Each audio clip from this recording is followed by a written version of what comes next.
Welcome to RGPV content. तो अभी हम देखने जा रहे हैं फिशिंग एंड डीप फेक।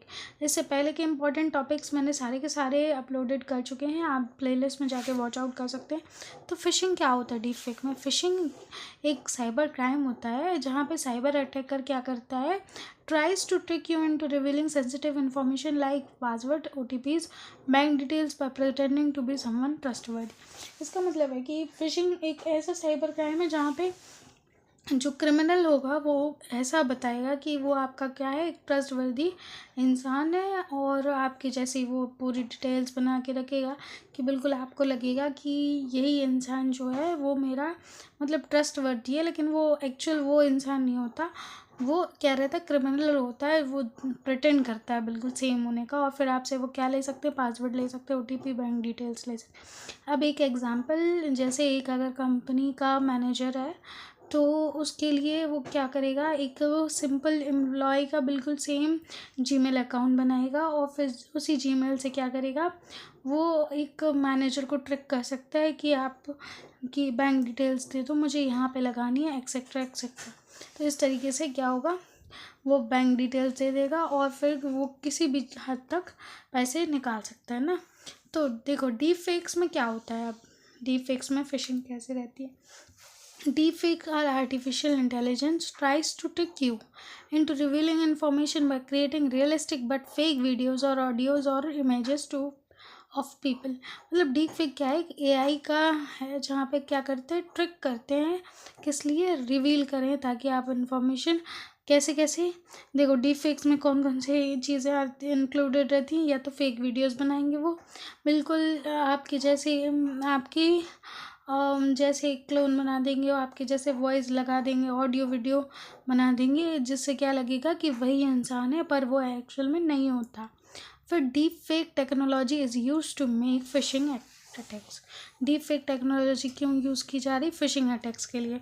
जैसे अगर आपके पास आपकी मम्मी की बिल्कुल क्लोन जैसी ही वीडियो आएगी और वो बोलेंगी कि आपको हमें इतने पैसों की ज़रूरत है, या फिर किसी हाँ मम्मा को उनके बेटे की कॉल आएगी कि मुझे इतने पैसे की ज़रूरत है, तो ओबियसली हम क्या करेंगे, उनको दे देंगे, लेकिन वो एक्चुअली में नहीं होगा, वो ऑडियो वीडियो बिल्कुल सेम बनाई गई होगी डीप फेक AI के थ्रू, और उससे क्या करेंगे, वो ट्रिक करवा लेंगे और आपके पैसे ले लिए जाएंगे। ठीक है, तो ये होता है deep fake technology is use to make phishing attacks more convincing. मतलब इस तरीके से टेक्नोलॉजी यूज़ की जाती है कि अटैक क्या हो जाए और ज़्यादा, और attacker can now imitate your boss, family member और इवन गवर्नमेंट ऑफिशियल। अब अटैकर क्या बताता है कि या तो वो तुम्हारी फैमिली मेम्बर से है या फिर एक गवर्नमेंट ऑफिशियल है, not just in written but in voice calls और वीडियो मैसेजेस। क्या राइटिंग में नहीं बताता, इवन आजकल तो वॉइस मैसेजेस और वीडियो मैसेजेस के थ्रू भी बताता है, जैसे अभी डिजिटल अरेस्ट चला था वही बिल्कुल same. Deep fake make it hard to tell real from fake. मतलब डीप फेक इतना हार्ड बना देता है कि रियल और फेक में हम क्या करना, फ़र्क भूल जाते हैं। और ट्रस्ट इज़ एक्सप्लॉइटेड। ट्रस्ट क्या होता है, हट जाता है। टारगेट्स ह्यूमन इमोशन, ये क्या करता है, टारगेट कर लेता है ह्यूमन इमोशंस को। क्योंकि अगर आपके पास डीप फेक की कोई भी वीडियो आएगी, जैसे अगर आप किसी भी ओल्ड एज पर्सन के पास डीप फेक से वो अगर किसी तरह से वो उनके लिए ट्रिक कर चुके होंगे, तो उनके डिजिटल वर्ल्ड से क्या हो जाएगा, उनको बिल्कुल भी भरोसा चला जाएगा और फिर वो क्या करेंगे, ह्यूमन इमोशन उनका टारगेट हो चुका होगा। इस वजह से अब वो कभी भी डिजिटल थिंग्स को यूज़ करना प्रेफर नहीं करेंगे, राइट। अब प्रोटेक्शन में फर्स्ट है verify always by second method. हमेशा सेकेंड मेथड से प्रोटेक्शन, मतलब एक तरीके से वेरीफाई कर लेना चाहिए कि मतलब जैसे अगर आपके पास कोई कॉल आई है तो आप उसको रिटर्न करके देखो कि सच में ज़रूरत है या नहीं। आप एक कॉल पे अगर पैसे सेंड कर रहे हैं किसी को भी, तो ये तो फिर वो बेवकूफ़ी हुई। फिर यूज़ कोड वर्ड्स और safe phrases.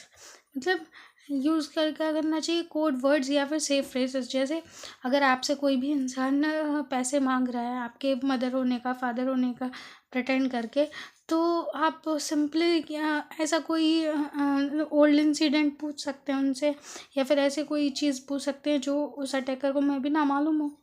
Enable multi factor authentication. Enable क्या करना चाहिए, multi factor authentication, stay updated on cyber security awareness. तो और साथ ही में क्या करना चाहिए, अपडेट रहना चाहिए साइबर सिक्योरिटी अवेयरनेस के साथ। Thank you for watching. अभी नेक्स्ट वीडियो आने वाली है हमारी IT एक्ट 2000 पर।